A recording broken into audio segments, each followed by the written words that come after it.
Press network में मैं हूं निहारिका। चलिए बिना देरी के शुरुआत करते हैं बुलेटिन से। मध्य प्रदेश अधिकारी कर्मचारी संयुक्त संघर्ष समिति ने मुख्यमंत्री के नाम 23 सूत्रीय लंबित मांगों का ज्ञापन प्रशासन को सौंपा। संयुक्त संघर्ष मोर्चा के बैनर तले 16 कर्मचारी संगठनों ने एकजुट होकर मुख्यमंत्री के नाम जो ज्ञापन सौंपा, उसमें प्रतिवर्ष की निर्धारित वेतन वृद्धि बहाल की जाए, महंगाई भत्ता जो डीए पूर्व सीएम कमलनाथ ने मंजूर किया था उसे लागू किया जाए और पदोन्नति पर लगी रोक हटाई जाए। केंद्र समान डीए जारी करो, केंद्र समान कर्मचारी हम सब संयुक्त मोर्चा के तत्वाधान में ये ज्ञापन है हमारी 23 सूत्री मांग का, जिसके 3 महत्वपूर्ण हमारी जो मांगे हैं, हमारी रोकी गई वेतन वृद्धि की जाए। आज अधिकारी कर्मचारी संयुक्त मोर्चा भोपाल के तत्वाधान में जिले के 16 कर्मचारी अधिकारी संगठनों द्वारा संयुक्त रूप से 23 सूत्री मांगों को लेकर एक मांग पत्र तैयार किया जाकर माननीय मुख्यमंत्री महोदय के नाम से कलेक्टर महोदय को सौंपा जा रहा है, जिसमें कर्मचारियों के वेतन भत्ते और अन्य सुविधाओं के संबंध में मांग है, जो कि काफ़ी शासन स्तर पर काफ़ी समय से लंबित है। जिसमें हमारी जो महत्वपूर्ण 3 मांगे हैं कि पहली 1 जुलाई 2020 और 1 जुलाई 2021 को जो हमारी वेतन वृद्धि ड्यू रहती है प्रतिवर्ष, उस वेतन वृद्धि को बहाल किया जाए। उस वेतन वृद्धि को रोकने के कारण प्रत्येक शासकीय कर्मचारी को प्रति माह कम से कम 10 से 12 हज़ार का नुकसान हो रहा है। दूसरा, जो हमारी केंद्र के समान महंगाई भत्ते की मांग है, वर्तमान में 12% डीए का भुगतान किया जा रहा है। पिछले वर्ष कमलनाथ सरकार ने घोषणा करी थी डीए की, लेकिन वो भी सरकार ने उसे निरस्त कर दिया कि केंद्र के समान 28% महंगाई भत्ते के भुगतान हमें किया जाए। जिले के सांसद नकुलनाथ और युवक कांग्रेस प्रदेश अध्यक्ष विक्रांत भूरिया ने परासिया, चांदामेटा व कोयलांचल क्षेत्र का दौरा किया। नेता द्वय का जगह जगह हार्दिक स्वागत अभिनंदन किया गया।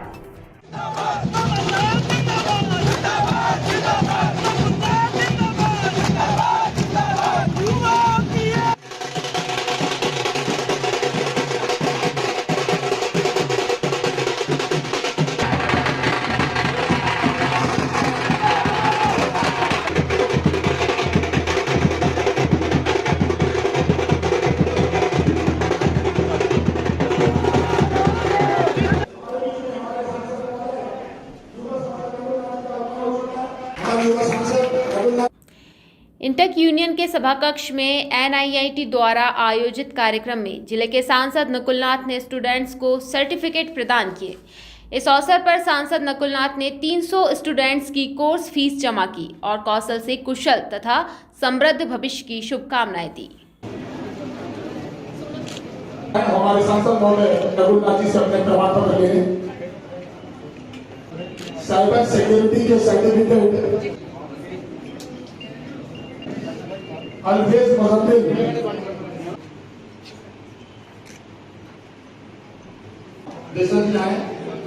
कि 300 बच्चों का हमको वहां पर एनआईटी में एडमिशन कराना है, उनको ट्रेनिंग देना है, और उसकी जो फीस लगेगी, कई बार ऐसी स्थिति बनती है, उसकी जो फीस लगेगी वो फीस माननीय कमलनाथ जी और नकुलनाथ जी के माध्यम से उस फीस को माफ किया जाएगा। और देश की विभिन्न कंपनियां इस संस्था के साथ जुड़ गई। आसान नहीं है, मजाक नहीं है। पूरे दुनिया में छिंदवाड़ा और पड़कुई का जो बड़ी बड़ी कंपनी अगर छिंदवाड़ा और पड़कुई के छात्र को अगर रोजगार का अवसर दे रही है, कम परसेंटेज पे 50%, इंडस्ट्री का सिलेक्शन 70% होता है। ये छात्रों की भी ये जिम्मेदारियां है। हमारे कांग्रेस के जितने भी वेल विशर्स है, उनकी भी जिम्मेदारी बनते हैं कि हमारे पहले से ही, कोविड से पहले से ही सबसे बड़ी चुनौती हम युवाओं के सामने बेरोजगारी की थी, और कोविड के बाद ये चुनौती और भी गंभीर हो गई है। कमलनाथ जी और मेरा शुरू से यही प्रयास रहा है कि हम छिंदवाड़ा के हर बच्चे को शिक्षा से वंचित नहीं रखेंगे। ये हमारा प्रयास शुरू से रहा है। इसीलिए पूरे भारत में छिंदवाड़ा एक ऐसा जिला है जहां सबसे ज्यादा केंद्रीय विद्यालय है। शिक्षा और डिग्री से ज्यादा जरूरी मेरा मानना ये है कि हमें स्किल डेवलपमेंट और ट्रेनिंग की आवश्यकता उससे भी ज्यादा जरूरी है। मेरे पास रोज 100 से भी ज्यादा आवेदन आते हैं कि मैं इंजीनियर हूँ, मैंने मैकेनिकल इंजीनियरिंग की है, मुझे जॉब दिलवाइए। क्या होता है कि अक्सर पेरेंट्स बच्चों को कहते हैं कि तुम इंजीनियर बनो, लेकिन उनकी जो एडवाइस होती है, उनकी जो सलाह होती है, वो अपनी जगह बुजुर्ग होने के नाते, माता पिता होने के नाते उनके हिसाब से वो सही एडवाइस है, लेकिन आज की परिस्थितियां, आज की स्थितियां देखते हुए जो कोर्स अपनाना है वो बड़े सोच समझ के अपनाना पड़ेगा। आज अगर इंजीनियरिंग की बात करें तो सिविल इंजीनियरिंग जो करता है उसको जॉब आसानी से मिल जाती है, जो मैकेनिकल इंजीनियरिंग करता है उसको जॉब नहीं मिलती। तो जो भी आप भविष्य में अपना कोर्स आप तय करेंगे, बड़े सोच समझ के करिए। छिंदवाड़ा में स्किल डेवलपमेंट का काम कमलनाथ जी ने 20 साल पहले शुरू किया था। मोदी जी का ये जो नारा है स्किल इंडिया, ये तो सिर्फ 5 साल पुराना है। हमने तो ये 20 साल पहले ही सोच लिया था। कमलनाथ जी ने यहाँ 300 बच्चों की फीस माफ कराई है NIT। ये हमारा शुरू से प्रयास रहा है कि छिंदवाड़ा के हर बच्चे को शिक्षा मिले, ट्रेनिंग मिले। बहुत शानदार है और जिस तरह के युवाओं का नया भविष्य रच रहे हैं कमलनाथ जी, वो अपने आप में तारीफ के काबिल है। और ऐसे ही छिंदवाड़ा को सबसे विकसित शहर मध्य प्रदेश का नहीं कहा जाता। अभी 2 दिन के दौरे में बहुत कुछ देखा और बहुत कुछ देखना बाकी है। पंजीकृत त्रिरत्न सेवा समिति चांद इकाई ने अम्बेडकर स्मारक पर चौक के लिए स्थल स्वीकृति एवं गांव की मूलभूत आवश्यकताओं की पूर्ति के लिए अपनी मांगों का ज्ञापन सौंपा।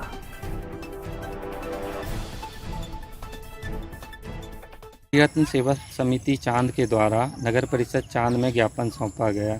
ज्ञापन में डॉक्टर बाबा साहब अम्बेडकर चौक हेतु बाजार चौक प्रांगण में जगह की स्वीकृति हेतु एवं डॉक्टर बाबा साहब अम्बेडकर की पुनराकृति प्रतिमा उपलब्ध कराए जाने के संबंध में निवेदन किया गया। देश के विभिन्न हिस्सों में कहीं बाढ़ का कहर है तो कहीं अकाल की नौबत। मध्य प्रदेश में भी सूखती फसलों को देख किसानों के माथे पर चिंता की लकीरें गहरी हो चली है। ऐसे में लोक मान्यताओं के टोटके भी सामने आ रहे हैं।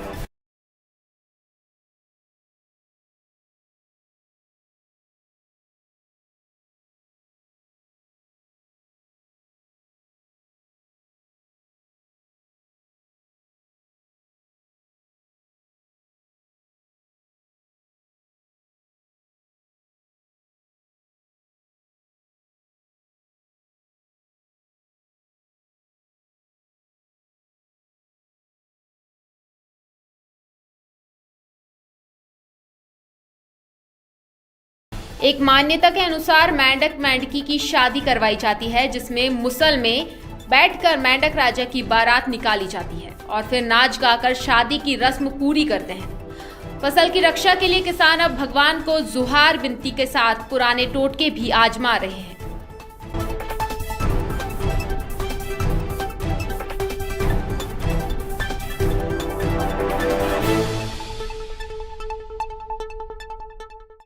मध्य प्रदेश पेंशनर्स एसोसिएशन छिंदवाड़ा इकाई ने वरिष्ठ संरक्षक सदस्य TMR नायडू के नेतृत्व में संगठन पदाधिकारियों ने प्रशासन को ज्ञापन सौंपकर अपनी मांगे रखी।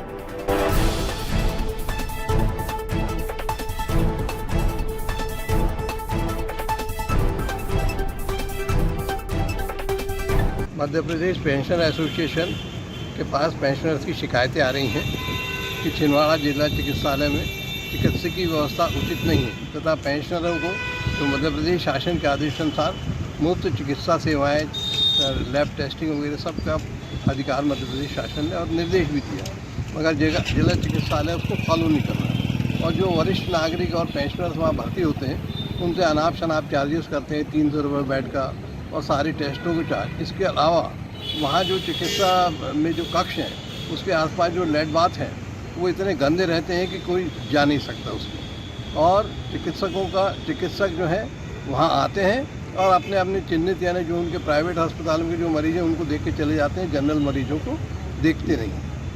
और जो चिकित्सा कर्मचारी हैं उनका भी व्यवहार बहुत रूखा और अपमानजनक। 19 जुलाई को जिले के सांसद नकुलनाथ की उपस्थिति में भाजपा के जिला मंत्री एवं किसान नेता कुलदीप पटेल ने समर्थकों के साथ कांग्रेस ज्वाइन की।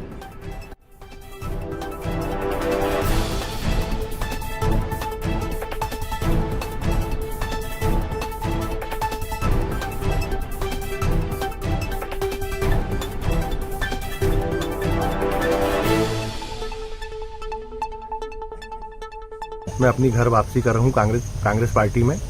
और कोरोना काल में कमलनाथ जी और नकुलनाथ जी ने जो दलगत राजनीति से हटके कांग्रेस के और भाजपा वालों के सारे लोगों की जो मदद करे उससे भी प्रभावित हुआ हूँ। और भारतीय जनता पार्टी में युवाओं को जो तवज्जो नहीं दिया जा रहा है और नकुलनाथ जी जिस तरीके से युवाओं को लेके चल रहे हैं, इससे भी मुझे बहुत प्रभावित हुआ हूँ और इसी कारण मैं भारतीय जनता पार्टी छोड़ के कांग्रेस पार्टी की सदस्यता ग्रहण कर रहा हूँ। इसके पूर्व सड़क मार्ग से छिंदवाड़ा पहुंचे जिले के सांसद नकुलनाथ एवं प्रदेश युवक कांग्रेस अध्यक्ष विक्रांत भूरिया का मोखेड़ युवक कांग्रेस ने यादगार स्वागत किया।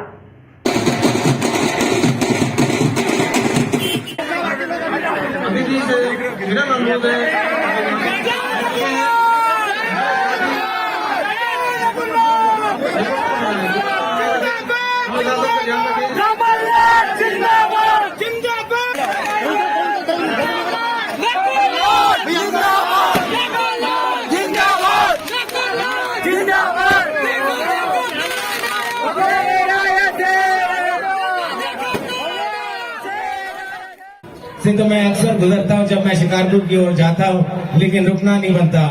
लेकिन आज मैं आपके बीच में आया हूँ, बहुत खुशी हो रही है और मुझे आगे भी कार्यक्रम में निकलना है, तो मैं ज्यादा कुछ नहीं कहना चाहता, सिर्फ इतना ही कहना चाहता हूँ कि जिस तरह आपने मेरा स्वागत किया उसके लिए बहुत बहुत धन्यवाद। उमरा नाला आकर बहुत ही ज्यादा खुश हूँ, क्योंकि जिस तरह से आपने बड़े भाई नकुलनाथ जी के साथ में दिल से हम सबका स्वागत करें, उसके लिए मैं आपका बहुत तहे दिल से शुक्रगुजार हूँ। सड़क, बिजली, पानी यही मूलभूत आवश्यकताएं हैं और सिवनी प्राणमोती वार्ड क्रमांक 16 के निवासी इन्हीं से मोहताज हैं। ज्ञापन सौंपकर इन क्षेत्रवासियों को उम्मीद है कि इनकी सुनवाई चुनावों के पहले हो ही जाएगी।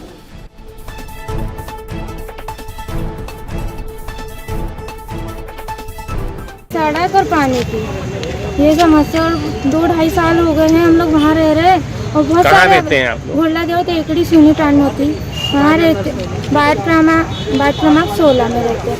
तो हम लोग ने बहुत कलेक्टर ऑफिस में भी बहुत आवेदन दिए, कुछ वो नहीं हुई है कार्रवाई। कितने परिवार लोग हैं? 50, 60, 70 अरे 100 तो लगभग ही में। कब से कर रहे हैं आप शिकायतें? 2.5 साल हो गए। ट्राइबल वेलफेयर टीचर्स एसोसिएशन ने प्रशासन को ज्ञापन सौंपकर अपनी 3 अहम मांगों से अवगत कराया है।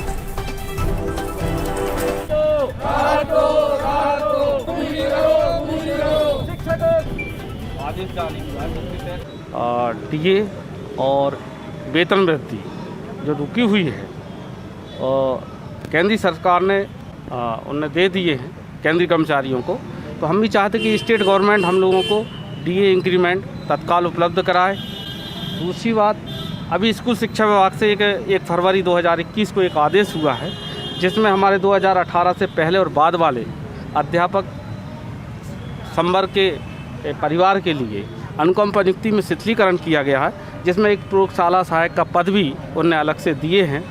और हम चाहते कि हमारा ट्राइबल विभाग भी इस आदेश पर अपना कुछ एक्शन लेके हम लोगों को राहत दे। हर्रे विकासखंड के ग्राम धनोरा गोरपानी के दैनिक वेतनभोगी कर्मचारियों ने ज्ञापन सौंपकर प्रशासन को अपना दर्द बताया। सर, ये विगत 8-10 वर्षों से दैनिक वेतनभोगी मजदूर के लिए काम कर रहे हैं और इससे इनके परिवार का पूरा पालन पोषण नहीं हो पा रहा है और लॉकडाउन के समय में बहुत ही विभिन्न समस्याओं से जूझना पड़ा। इसके कारण का और इनके परिवार का पालन पोषण नहीं हो पा। कलेक्टर महोदय साहब के पास एक ज्ञापन लेकर आए हैं कि कलेक्टर रेट पे इन्हें वेतनमान दिया जाए, जिससे संतुष्टिपूर्वक अपना परिवार का पालन पोषण कर सकें और आगे भी अपनी सेवाएं शिक्षा विभाग में देते रहें। जन सुनवाई का दिन था मंगलवार, लिहाजा जिले के दूरस्थ गांवों से भी जिला मुख्यालय पहुंचकर ग्रामीणों ने कलेक्टर सौरभ सुमन तक अपनी समस्याएं पहुंचाकर समाधान की उम्मीद ज्ञापन सौंप कर दी। इस क्रम में कुंडा से भी लोग शहर आए हुए थे।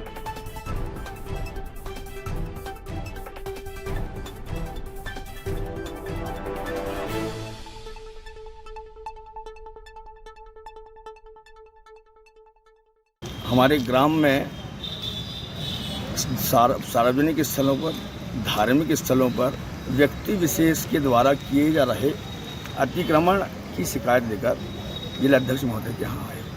उन्होंने जीरानवान मंदिर, जो हमारे कुंडा का मुख्य विसर्जन घाट कहलाता है, दुर्गोत्सव, जवारे विसर्जन, दुर्गोत्सव विसर्जन, घाट विसर्जन, वो बहुत अति प्राचीन कुआं झेरा के नाम से प्रसिद्ध है। उसकी जो आम रास्ता थी उसमें अतिक्रमण कर उस आम रास्ते को बाधित कर दिए। वह पनघट भी है, पनिहारियों को पानी की वैसे भी अब जानते हैं कितनी समस्या है। कुछ एक गाँव में कुएँ होते हैं जिनसे ग्रामवासियों की प्यास होती है।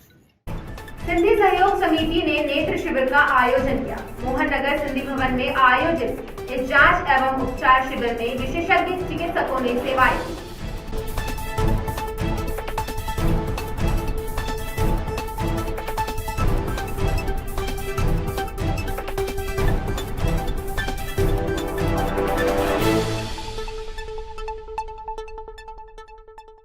मैं लायंस नेत्र चिकित्सालय का डायरेक्टर उमरन राजलानी रासिया से अभी वर्तमान में यहाँ रहता हूँ और सभी आम जनता से अपील करता हूँ कि कभी भी आप लोगों को किसी प्रकार की आंखों संबंधित आवश्यकता हो मेरी, तो आप मुझसे संपर्क कर सकते हैं।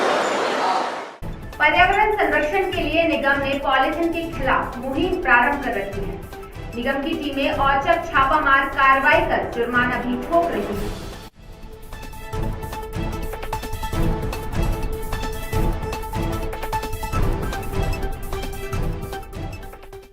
बड़ी माता मंदिर ट्रस्ट की ओर से आयोजित प्रेस कॉन्फ्रेंस में पदाधिकारियों ने सेवा, धर्म और अध्यात्म की अलग समूचे विश्व में जगाने के लिए जारी प्रयासों के बारे में जानकारी दी। मार्च से अप्रैल के बीच में जो कोरोना महामारी ने कहर बरपाया था शहर में, हमारे क्षेत्र में बहुत से लोग पीड़ित थे, काफ़ी लोग दिवंगत भी हुए। 23 अप्रैल से हम लोगों ने बड़ी माता मंदिर समिति से निर्णय लिया तो इस शहर में कम से कम अपन सैनिटाइजेशन कर सकते हैं। तो 6 लोगों की टीम बना के सैनिटाइजेशन का काम प्रारंभ किया। वो जगह जगह जाके सिटी स्कैन सेंटरों में, लैब में, निजी अस्पतालों में, बड़े अस्पताल में, मेडिकल में, जहाँ जहाँ हो सकता था जब सब लोगों ने जाकर 15 दिन 20 दिन लगातार सैनिटाइजर किया। फिर देखे कि भाई मरीजों के परिजन जो बाहर से भारी संख्या में मरीज आ रहे थे। छिंदवाड़ा में स्थिति ये थी कि एक दुकान भी नहीं खुली थी, चाय पानी को लेकर, नाश्ते को लेकर लोग तरस रहे थे, पानी तक को लोग परेशान हलाकान हो रहे थे।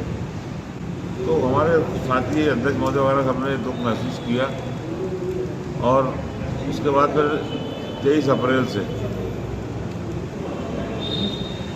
माता की रसोई के नाम से छोटा सा भोग प्रारंभ किया। समाज सेवा भी हमारा दायित्व बनता है। इन्हीं बातों को देखते हुए world book of record London में हम लोगों के कुछ उत्साही युवाओं ने बताया, उनको अवगत कराया कि ये हम लोगों ने ऐसा काम किया है। तो वर्ल्ड बुक ऑफ रिकॉर्ड की तरफ से हमको सर्टिफिकेट दिया गया। उसका भी हम लोग आपको इसका ये प्रारूप देख सकते हैं। तो ये हमारे लिए गौरव की बात है, छिंदवाड़ा के लिए गौरव की बात है। सदस्यता सम्मान समारोह में जिले के योग साधक एवं प्रशिक्षक हेमंत माहोरे को प्रशस्ति पत्र प्रदान कर सम्मानित किया गया।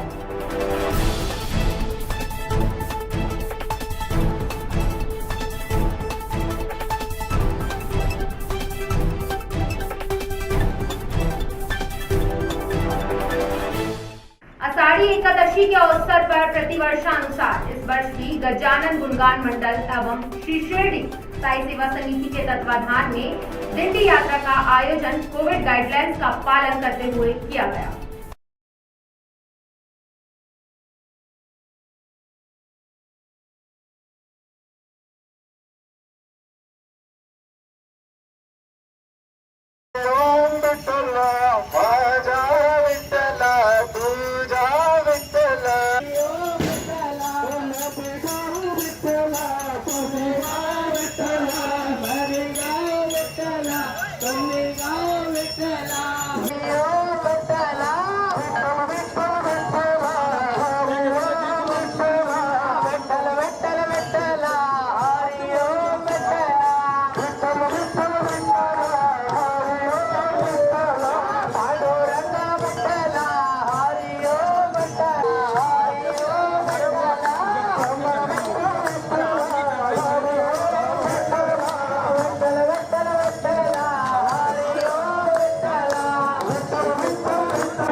स्वामी शिवम तीर्थ कुंडलिनी महायोग आश्रम में आषाढ़ी एकादशी के अवसर पर विशेष धार्मिक अनुष्ठान किए गए।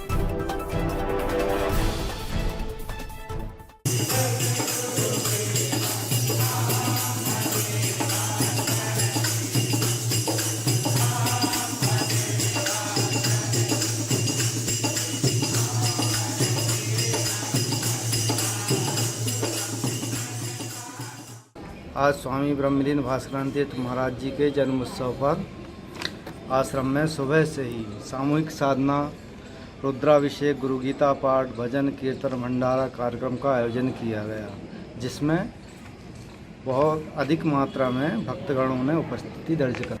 प्रतिदिन वृक्षारोपण ही वृक्ष समिति का संकल्प है। युवाओं द्वारा पूरे उत्साह के साथ वृक्षारोपण का यह अभियान अनवरत चला रखा है।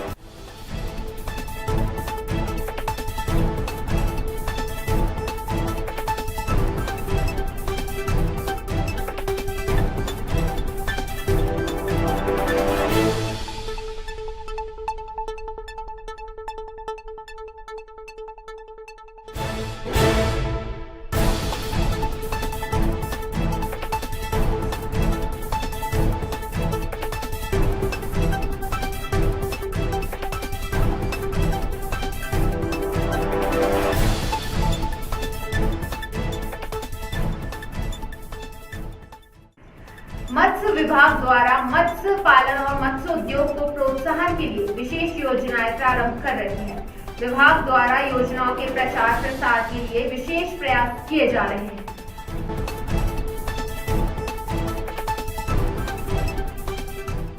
विभाग में अभी प्रधानमंत्री मत्स्य संपदा योजना के तहत बहुत सारी स्कीम चालू हुई हैं, जिसमें बायोफ्लॉक है, RAS है, मोटरसाइकिल भी देना है किसानों को, तालाब निर्माण की है, हैचरी बनाने की है। ये सारी योजनाएं हैं जिन पर शासन द्वारा ST वर्ग और महिला वर्ग को 60% का अनुदान दिया जाएगा और अन्य जो रहेंगे उनको 40% का अनुदान दिया जाएगा।